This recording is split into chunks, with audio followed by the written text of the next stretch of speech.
এরপরে শিরো বলে যে উজুমাকি নারুটো এবং উচিয়া সাসকেও তার সামনে টিকতে পারতেছিল না। মোমোশিকি উৎসুকি অনেক বেশি পাওয়ারফুল, তার মতো শক্তিশালী আমি এর আগে কাউকেই দেখি নাই। কিন্তু নারুটো তার সম্পূর্ণ শক্তি ব্যবহার করে কোনোভাবে তাকে হারিয়ে দিছিল। নারুটো আসলে অনেক পাওয়ারফুল শিনোবি, কিন্তু মোমোশিকিও কম ছিল না, সে নারুটোকে ধরেই ফেলে। তখনই সব মানুষের বিশ্বাস ভাঙতে লাগে, সাথে মানুষের একটি নিরাপদ ভবিষ্যতের স্বপ্নও ভেঙে যায়, কারণ তাদের জন্য সেফ ফিউচার বলতে নারুটো উজুমাকি ছিল। হোকাগে উধাও হয়ে যাওয়ার পরে শিনোবি ওয়ার্ল্ড দুই ভাগে ভাগ হয়ে যায়। একদল এটা মনে করতো যে সেভেন্থ হোকাগে তাদের ছেড়ে চলে গেছে, আর একদল মনে করতো যে হোকাগে সবাইকে বাঁচাইতে যে নিজের জীবন দিয়ে দিছে। অ্যালায়েন্স ফোর্সে এটা সবচেয়ে বেশি প্রভাব পড়ে। যারা আসলে এই ঘটনার গভীরতা বুঝতে পারতাছিল তারা টিকে ছিল, আর যারা ছেড়ে চলে গেছিল তারা নিজের জন্য কাজ করতে শুরু করে। সাথে একটি অর্গানাইজেশন তৈরি হয় যেটা উৎসুকি ক্ল্যানের ইন্টারেস্টের জন্য কাজ করত। অ্যালায়েন্স শিনোবি অনুযায়ী নতুন টিমের মেম্বার অনেক বেশি কম ছিল, শুধু তাই না তাদের নিজেদের মধ্যে অনেকবার ফাইট হয়ে গেছে। পুরো শিনোবি ওয়ার্ল্ড আগের মতো হিংসা এবং নির্মমতায় ভরে যাচ্ছিল। অ্যালায়েন্স শিনোবিরাও এটার কিছুই করতে পারতেছিল না। ছোট বড় বুড়ো সবার সামনে ছিল ভয়ঙ্কর বিপদ সংকেত। শিরু মাদারা উচিয়াকে বলে যে তোমার এগুলো শুনে কি কিছু মনে পড়তেছে? উত্তরে মাদারা উচিয়া বলে যে হ্যাঁ, এটা আমার সময়ের মতোই লাগতেছে।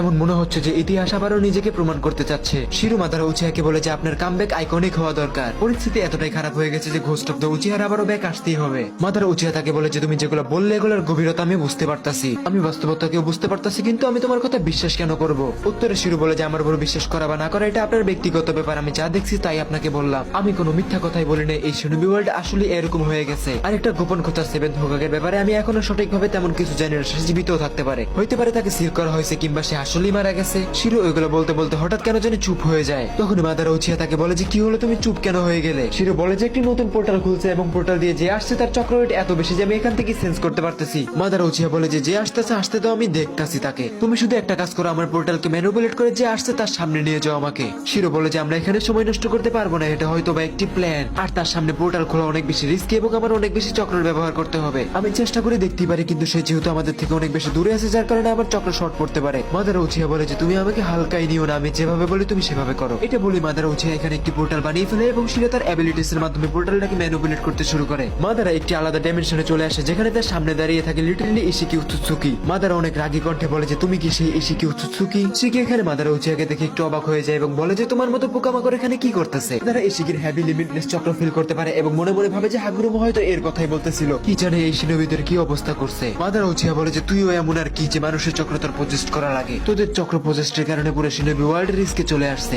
আর তুই আমাকে পোকামাকড় বলতেছিস? তুই নিজের চেহারাটা একবার দেখ। এখানে ইশিকি বলে যে মাদারা উচিয়া আমি তোমাকে খুব ভালো করেই চিনি, আর তোমার মতো মনস্টারের মুখে আমি মানুষের ভালোর কথা শুনে একটু অবাকই হলাম। মাদারা উচিয়া বলে যে আমার চিন্তার সাথে নিজের চিন্তাকে মিলাতে যেও না, আমার উদ্দেশ্য না আগে খারাপ ছিল না এখন খারাপ আছে। প্রথম ট্রায়ালে আমার পদ্ধতিটা ভুল ছিল, কিন্তু দ্বিতীয় ট্রায়ালে আমি এই ভুলটা দ্বিতীয়বার করবো না। আর তুমি বলতেছো যে তুমি আমাকে চিনো, তাহলে বোকা ছেলে তুমি কি এটা জানো না যে মাদারের রাস্তায় যে দাঁড়ায় সে আর দাঁড়াইতে পারে না? ইশিকি এখানে বলে যে আমাকে মারার কথা তোমার মুখে একটি কমেডিয়ানের মতো লাগতেছে। হ্যাঁ আমি জানি যে তুমি অনেক বেশি শক্তিশালী, কিন্তু আমাকে হারানোর জন্য এতটুকু শক্তি যথেষ্ট না, কোনো সন্দেহ থাকলে চেষ্টা করে দেখতে পারো। এখানে মাদারা উচিয়া বলে যে হ্যাঁ কেন নয়, অবশ্যই আমিও দেখতে চাই তুমি আমার সামনে কতক্ষণ টিকতে পারো। এইখানে মাদারা এবং ইশিকির মধ্যে একটি মনস্টার লেভেলের ব্যাটল শুরু হয়ে যায়। মাদারা এখানে জ্ঞান পায়ের মাধ্যমে ইশিকির উপর লাগাতার অ্যাটাক করতেই থাকে, কিন্তু ইশিকি এগুলোকে খুব ইজিলি ডজ করে ফেলতেছিল। ইশিকি নিজের ভিজুয়াল পাওয়ারের মাধ্যমে মাদারার জ্ঞান পাইকে সিল করে দেয়। মাদারা এখানে মনে মনে ভাবতে থাকে যে এটা কিভাবে সম্ভব, আমার জ্ঞান পাইকে কিভাবে আটকাইতে পারে? এইটা আবার কেমন দৈজুৎসু, এটা কি কোনো ভ্যাকুগান টাইপের কিছু? ইশিকি এখানে নিজের ব্ল্যাক রডস এর মাধ্যমে মাদারের উপর অ্যাটাক করে দেয়, যেটা সোজা যে মাদারার ডান হাতে হিট করে। মাদারার হাতটা সাথে সাথে ফ্রিজ হয়ে যায় এবং মাদারা উচিয়া বলে যে আই এম ইমপ্রেসড ইশিকি উৎসুকি, তোমার অ্যাবিলিটিস গুলো আসলে অনেক দুর্দান্ত, কিন্তু এগুলো নিয়ে তুমি আমার সামনে আসতেছো বোকা ছেলে। ইশিকি বলে যে কথা কম বলে ফাইটে ফোকাস করো। মাদারা এখানে হালকা হালকা হোল্ড ব্যাক করে ফাইট করতেছিল এবং ইশিকির মুভস গুলো অ্যানালাইজ করতেছিল।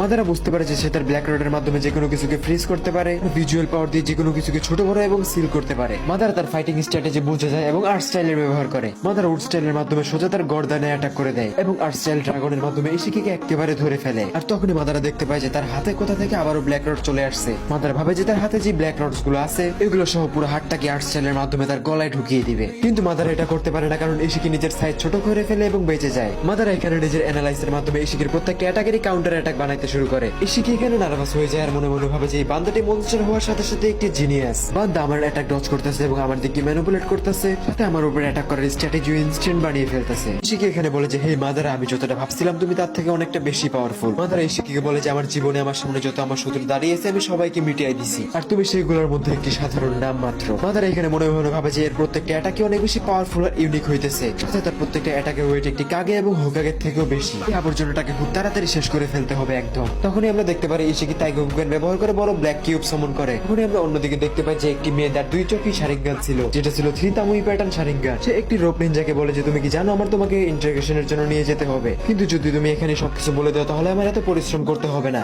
তখন ওইখানে সাসকে উচিয়া আসে আর বলে যে রিল্যাক্স ভেবে, এত শক্ত হওয়ার কোনোই দরকার নেই। আর তখনই আমরা দেখতে পাই যে এটা সাসকে উচিয়ার বড় ছেলে এবং সারাদা উচিয়ার বড় ভাই ইতামিও উচিহা, যাকে একদমই ইতাচি উচিয়ার মতো দেখতে রাখতেছিল। আমি সাসকেকে বলে যে বাবা আমি আমার কাজ সহজ করতেছি, তাছাড়া আর কিছুই না। সাসকে তাকে বলে যে ও আচ্ছা এই ব্যাপার, কিন্তু এখন আমাদের এখান থেকে যেতে হবে, আমাদের মিশন কমপ্লিট হয়ে গেছে আর তুমি অযথা পরিশ্রম করতেছো। ইতামি সাসকেকে বলে যে আমাকে আর 2 মিনিট সময় দেন, আমি এর মুখ থেকে সব বের করতেছি। দেন সাসকে বলে যে আমাদের যেটা দরকার আমরা সেটা পেয়ে গেছি, এখন আমার খুব তাড়াতাড়ি বাড়ি যেতে হবে। ইতামি সাসকেকে বলে যে আচ্ছা আপনি বাড়ি যাবেন, আপনি কেন এত তাড়াতাড়ি বাড়ি যেতে চাইতেছেন এটা তো আমি খুব ভালো করেই বুঝতেছি। আপনি মম এবং সারাদার সাথে দেখা করার জন্য অনেক এক্সাইট হয়ে আছেন তাই না? আপনি একা না, আমি নিজে অনেক এক্সাইটেড। ভাবতেছি তারা আমাকে দেখে খুশি হবে নাকি আপনাকে। এই মিশনে আমাদের একটু বেশি সময় লেগে গেল। উত্তরে সাসকে বলে যে তা তুমি ঠিকই বলছো, এই মিশনে আমাদের একটু বেশি সময় লেগে গেল। আমি ভাবছিলাম যে এই শিনোবি আমাকে কোনো ইনফরমেশনই দিবে না। অন্যদিকে নারুটোকে নিয়ে দিন দিন অনেক বেশি গুজব বাড়তেছে। সাসকের ছেলে এখানে বলে যে নারুটো উজুমাকি একজন হিরো, যে যেটা মন চায় সেটা ভাবুক, আমার চোখে সে হিরোই থাকবে। সে নিজেকে স্যাক্রিফাইস করছে, যেটা এই সেলফি শিনোবিরা কখনোই বুঝতে পারবে না। কিন্তু আপনি কি নারুটোর ব্যাপারে তেমন কিছু জানেন? সাসকে বলে যে হ্যাঁ আমি জানি, সে উচুচুকিদের একটি ডাইমেনশনে আটকে গেছে, যেটার ব্যাপারে সম্পূর্ণ খবর নিতে হলে আমাদের সর্বপ্রথম কোনোহায় যেতে হবে। আর এখানে সাসকে এবং সাসকের ছেলে এখানে কোনোহার দিকে যাইতে থাকে। অন্যদিকে আমরা দেখতে পাই ইশিকি ব্ল্যাক কিউব সমন করে ফেলছে। ওইটার সাথে মাদারা হিট হওয়ার আগে মাদারা ওইখান থেকে সরে যায়, তারা ক্লোন ক্র্যাশ করে। এটা দেখে ইশিকি বলে যে তোমার ব্যাটেল আইকিউ তো ভালোই দেখতেছি।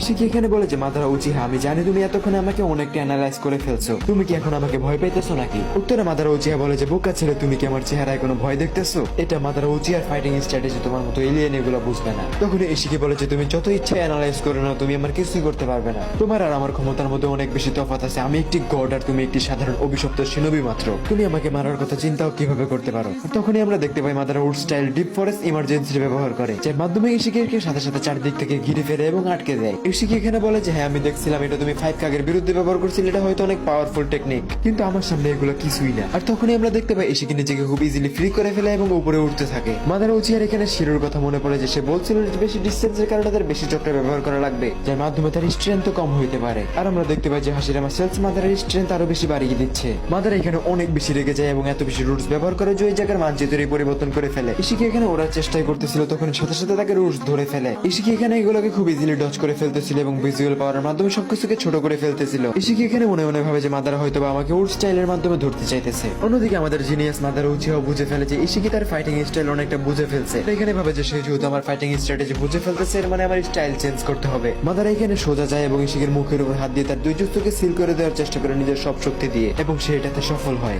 আর এইটার পরে ইশিকি উত্তেজিত অনেক বেশি রেগে যায় আর বলে যে এটা তুমি কি করছো ননসেন্স। ইশিকি রেগে যাওয়ার কারণে সে মাদারের উপরে অনেক বড় একটি হাই ডেন্সিটি অ্যাটাক করে দেয়। ইশিকি এখানে মাদারাকে বলে যে তুমি শুধু শুধু নিজের ভাগ্যের সাথে খেলতেছো, তুমি আমাকে কখনোই হারাইতে পারবে না। আর আমরা এখানে দেখতে পাই মাদারা উচিয়ার সাথে সাথে এখানে নিজের সুসনে ব্যবহার করে ইশিকির অ্যাটাক থেকে বেঁচে যায়। মাদারা এখানে বলে যে যাক আমি তাকে ড্যামেজ দেওয়ার একটা ক্লু তো পেয়ে গেলাম। এই সিলিং জুৎসুটা আমি মোস্ট পাওয়ারফুল ভিজুয়াল পাওয়ার ইউজারদের জন্য রাখছিলাম। সে এটাকে অবৈতর মাধ্যমে হাসিল করছিল। সে আরো ভাবতে থাকে যে এই সিলিং জুৎসু শারিঙ্গান এবং রেনেগান দুইটাকে দুর্বল করে ফেলতে পারে। এইটা সিল করার সাথে সাথে অপোনেন্টকে অনেক বেশি দুর্বল করে দেয়। কিন্তু এখন আমার সামনে যে আছে এটা একটা এলিয়েন এবং এর চক্র আমার চিন্তা ভাবনা থেকেও বেশি। দেখা যাক এর উপরের প্রভাব কিরকম পড়ে। মাদারা এখানে এটাও রিভিল করে যে ইশিকির চোখে সিল করা সিলটা টেম্পোরারি সিলিং টেকনিক, তার ইশিকিকে খুব তাড়াতাড়ি শেষ করে ফেলতে হবে। মাদারা এখানে সাথে সাথে নিজের বডিকে হিল করে ফেলে। দেন মাদারার শরীর একদমই ঠিক হয়ে যায় এবং সেই ইশিকির সামনে একদম স্টিল দাঁড়িয়ে যায়। অন্যদিকে ইশিকির একটি ভিজুয়াল পাওয়ার অলরেডি সিল। ইশিকি মাদারাকে বলে যে তোমার কি মনে হয় তুমি আমার একটা চোখকে সিল করে আমাকে হারিয়ে দিবে মূর্খ? মাদারা উচিহা বলে যে এত কিছু তো জানি না, কিন্তু তুমি কি জানো যে তুমি এতক্ষণে আমাকে একটাও হেভি ড্যামেজ দিতে পারো না? ইশিকি মাদারাকে বলে যে তুমি এগুলো বাদ দাও, আগে বলো যে তুমি আমার চোখটাকে সিল কিভাবে করলে। আর মাদারা উচিহা তুমি চিন্তা করো না, তুমি এই ভুলের কখনোই ক্ষমা পাবা না। উত্তরে মাদারা উচিহা বলে যে তোর থেকে ক্ষমাকে চাইছে ভাই, কেবল তোর একটা চোখ সিল করলাম তাতেই তুই অবাক। আমার কাছে তোর আরো অনেক কিছু সিল করার অভিজ্ঞতা আছে। তুই আমার সামনে বসছিস, তোর আর বাড়ি ফিরে যাওয়া হবে না। তোমার অলরেডি 2 জুতো সিল করে দিচ্ছি, তুমি তোমার ভিজুয়াল পাওয়ার ব্যবহার করতে পারবা না। তাই এইবার তুমি ব্যাটেল ফিল্ডে আমার তাণ্ডব দেখো। আমিও দেখতে চাই ইশিকি উচুচুকি তোমার কাছে আর কি কি পাওয়ারস আছে। উত্তরে ইশিকি বলে যে মূর্খ, তোমার মতো পোকামাকড়কে হারানোর জন্য আমার কোন রকম দৈর্য লাগবে না। আমি তোমাকে আমার হাত দিয়ে পিষে ফেলতে পারি। আর আমি এতক্ষণ এটা জেনে গেছি যে তোমার এই সিলটা পার্মানেন্ট না। আর তখনই আমরা দেখতে পাই ইশিকির উপরে মাদারা উচিহা ফুল স্পিডে একটা অ্যাটাক করে দেয়, কিন্তু ইশিকি ওটাকে ডজ করে ফেলে। এরপরে মাদারা ইশিকির এগেইনস্টে খাতম ফায়ার স্টাইল ব্যবহার করে, কিন্তু ইশিকি এটা থেকে কোনোভাবে সার্ভাইভ করে যায়। কিন্তু মাদারা এখানে থেমে যায় না, সে ইশিকির উপরে একটার পর একটা লাগাতার অ্যাটাক করতেই থাকে। মাদারা এখানে একটি ইউনিক অ্যাবিলিটিস ব্যবহার করে, যেটাকে সে নারুটোর সেজ মোডের এগেইনস্টে ব্যবহার করছিল। সাথে Madara deep forest blue beast ব্যবহার করতে শুরু করে, যেটা ইশিকিকে সেন্সলেস করার জন্য ছিল, যার মাধ্যমে ইশিকির মুভমেন্ট এখানে অনেকটা স্লো হয়ে গেছিল। আর এই সুযোগে মাদারা ইশিকির একটি হাত ওইখানে কেটে ফেলে। সাথে সাথে মাদারা রেডি হয়ে যায় তাকে ফিনিশিং টাচ দেওয়ার জন্য,